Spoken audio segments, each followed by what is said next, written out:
മോഷണം കലയായി തന്നെ സ്വീകരിച്ച കുപ്രസിദ്ധ മോഷ്ടാവാണ് തമിഴ്നാട് സ്വദേശി ബാലമുരുകൻ.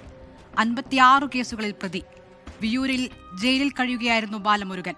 ഇതിനിടെയാണ് തമിഴ്നാട് പോലീസിന്റെ കസ്റ്റഡിയിൽ നിന്ന് ഇയാൾ രക്ഷപ്പെട്ടോടിയത്. അതും 2ാം തവണ.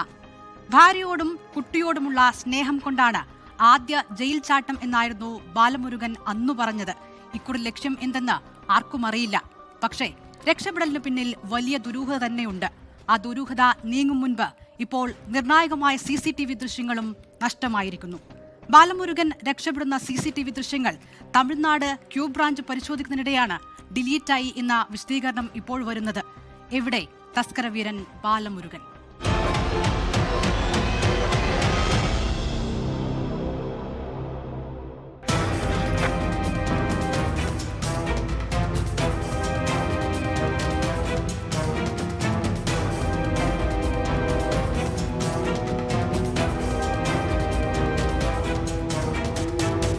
അൻപതിലധികം കേസുകളിൽ പ്രതിയായ കുപ്രസിദ്ധ മോഷ്ടാവാണ് ബാലമുരുകൻ.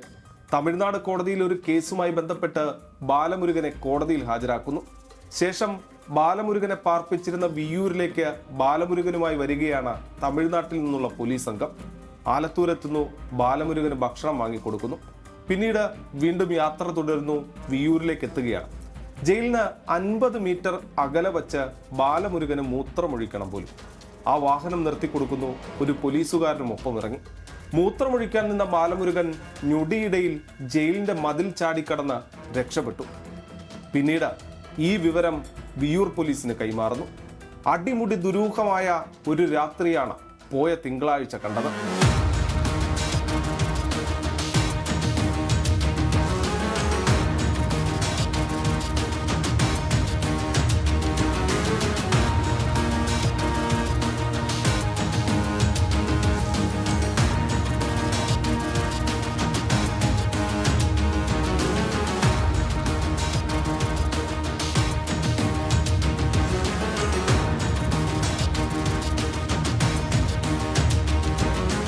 ഒരു വർഷം മുൻപ് തമിഴ്നാട് പോലീസിന്റെ കസ്റ്റഡിയിൽ നിന്ന് തന്നെ ചാടിപ്പോയ പ്രതിയാണ് ബാലമുരുകൻ. അങ്ങനെ ഒരു പ്രതിയുമായി വരുന്ന പോലീസ് സംഘമാകട്ടെ എന്തു ജാഗ്രത സ്വീകരിച്ചു എന്നതാണ് ഇവിടെ ഉയരുന്ന ചോദ്യം.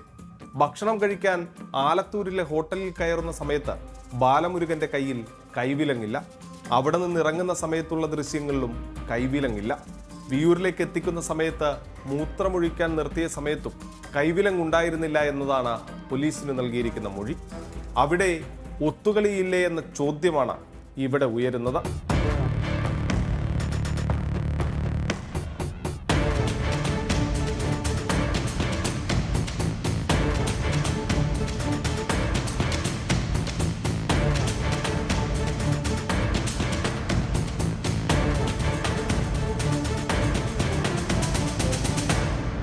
ജയിൽ വളപ്പിലേക്ക് ചാടിയ ബാലമുരുകൻ കുറ്റിക്കാട്ടിൽ പതുങ്ങിയിരിക്കുന്നു. ഒരു സൈക്കിൾ സംഘടിപ്പിച്ചാണ് അവിടെ നിന്നുള്ള രക്ഷപ്പെടൽ. ഇടയ്ക്ക് പാടുകാടെത്തുന്ന സമയത്ത് ഒരു ബൈക്ക് കാണുകയാണ്. താക്കോലുണ്ട് ബൈക്കിൽ. പെട്രോൾ ഉണ്ടാകുമെന്ന് കരുതിയ ബാലമുരുകൻ ആ ബൈക്കുമായി അവിടെ നിന്ന് രക്ഷപ്പെടുന്നു. അത് കേരള പോലീസ് തന്നെ സ്ഥിരീകരിക്കുന്നു. അത് സ്ഥിരീകരിക്കുന്ന ഒരു CCTV ക്യാമറയും കണ്ടെത്തുന്നു. ഇതിനിടയിൽ തമിഴ്നാട് പോലീസ് നടത്തിയ സമാന്തര അന്വേഷണം ക്യൂബ്രാഞ്ചിനെ ഏൽപ്പിക്കുകയാണ്. ക്യൂബ്രാഞ്ച് ഇന്നലെ തൃശ്ശൂരെത്തി. ആദ്യഘട്ടം അന്വേഷണം എന്ന നിലയിൽ പാടുകാട് ഈ CCTV ക്യാമറ ഉണ്ടായിരുന്ന വീട്ടിലെത്തി ദൃശ്യങ്ങൾ ശേഖരിക്കാനുള്ള ശ്രമം നടത്തി. പക്ഷേ ആ ദൃശ്യങ്ങൾ അപ്പാടെ കൈമോശം വരുത്തി ക്യൂബ്രാഞ്ച്. ഈ ദൃശ്യങ്ങൾ പുറകോട്ടടിച്ചു നോക്കുന്നതിനിടയിൽ ഡിലീറ്റായി എന്നതാണ് ക്യൂബ്രാഞ്ചിന്റെ വിശദീകരണം. അപ്പോഴും തുടർച്ചയായി ഉണ്ടാകുന്ന ദുരൂഹതകൾ, ആശങ്കകൾ സൃഷ്ടിക്കുകയാണ്. രാത്രി 11 മണി വരെ വീട്ടിൽ ലൈറ്റ് ഉണ്ടായിരുന്നു. അതുവരെ പോയിണ്ടാവാൻ സാധ്യതയില്ല. അപ്പോൾ ഇതേ റൂട്ടിൽ നിന്ന് തന്നെ പണ്ട് ബാലമുരുകൻ ഒരു സ്കൂട്ടർ പണ്ട് ഒരു വർഷം മുമ്പ് പോയിട്ട് പിടിക്കപ്പെടുന്നുണ്ടായിട്ടുണ്ട്. അപ്പോൾ ഇവിടെ വൈറ്റ് ഫീൽഡ് കോളനി ഉണ്ട്. ആ വൈറ്റ് ഫീൽഡ് കോളനിയിൽ ഇന്നലെ രാത്രി ഇതേപോലെ ഒരു സ്കൂട്ടർ ആരോ എടുക്കാൻ നോക്കി. ബാലമുരുകനാണെന്ന് നമുക്ക് ഉറപ്പൊന്നും പറയാൻ പറ്റില്ല കേട്ടോ. അതൊക്കെ നമ്മളുടെ അനുമാനങ്ങളാണ്. അപ്പോൾ വീട്ടുകാർ അറിഞ്ഞിട്ട് പോലീസിനെ വിളിച്ചു വരുത്തി. പോലീസ് രാത്രി 12 മണി വരെ അവിടെ ചെക്ക് ചെയ്തിട്ടുണ്ട്. ഈ വൈറ്റ് ഫീൽഡിൽ നിന്ന് ഇങ്ങോട്ട് വരാനായിട്ട് കണക്ഷൻ ഉണ്ട്. അപ്പോൾ അദ്ദേഹമായിരിക്കാമെന്ന് അനുമാനിക്കുന്നു. നമുക്ക് പറയാൻ കഴിയില്ല. ഈ വാഹനത്തിനകത്ത് എത്രത്തോളം പെട്രോൾ ഉണ്ടായിരുന്നു? എത്ര ദൂരം യാത്ര ചെയ്യാൻ കഴിയും? 200 രൂപയുടെ പെട്രോൾ ഉണ്ട്. ഏറ്റവും ഒടുവിൽ 200 രൂപയുടെ പെട്രോൾ ഉണ്ട്. പിന്നെ താക്കോൽ അതുമിന്നുണ്ടായിരുന്നു. ഹെൽമെറ്റും കൊണ്ടുപോയിട്ടുണ്ട്. സ്റ്റീൽ ബേഡ് ഹെൽമെറ്റും കൊണ്ടുപോയിട്ടുണ്ട്. വേറെ എന്തെങ്കിലും മോഷണം പോയിട്ടുണ്ടോ വീട്ടിൽ നിന്ന്? ഇല്ല ഒന്നുമില്ല. ബൈക്ക് മാത്രമായിട്ട് എടുത്തിരിക്കും? ആ ബൈക്കല്ല, ആക്റ്റീവ സ്കൂട്ടർ സ്കൂട്ടർ മാത്രമായിട്ട് എടുത്തു? അത്ര തന്നെ.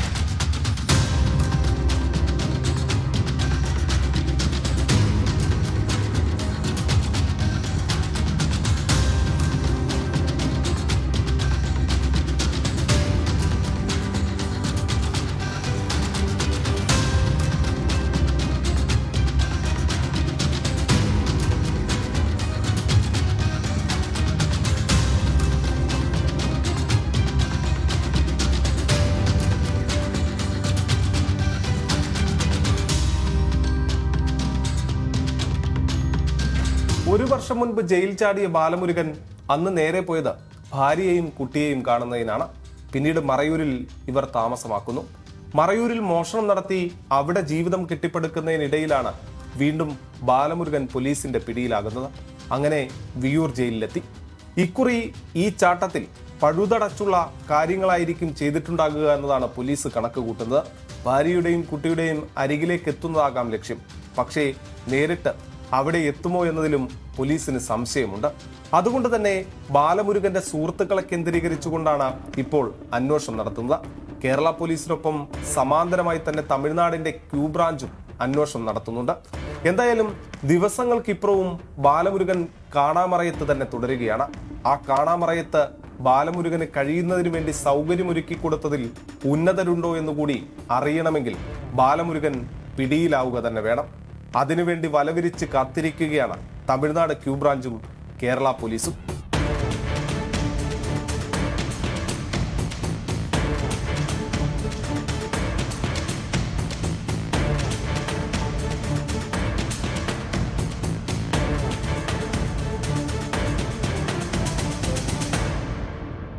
ലോകത്തെവിടെയായാലും ഏത് സമയത്തും 24 വാർത്തകളും ഓഗ്മെന്റഡ് റിയാലിറ്റി പാക്കേജുകളും എക്സ്പ്ലെയിനറുകളും വിശദമായി കാണാൻ ഞങ്ങളുടെ യൂട്യൂബ് ചാനൽ നിങ്ങൾക്ക് സബ്സ്ക്രൈബ് ചെയ്യാം.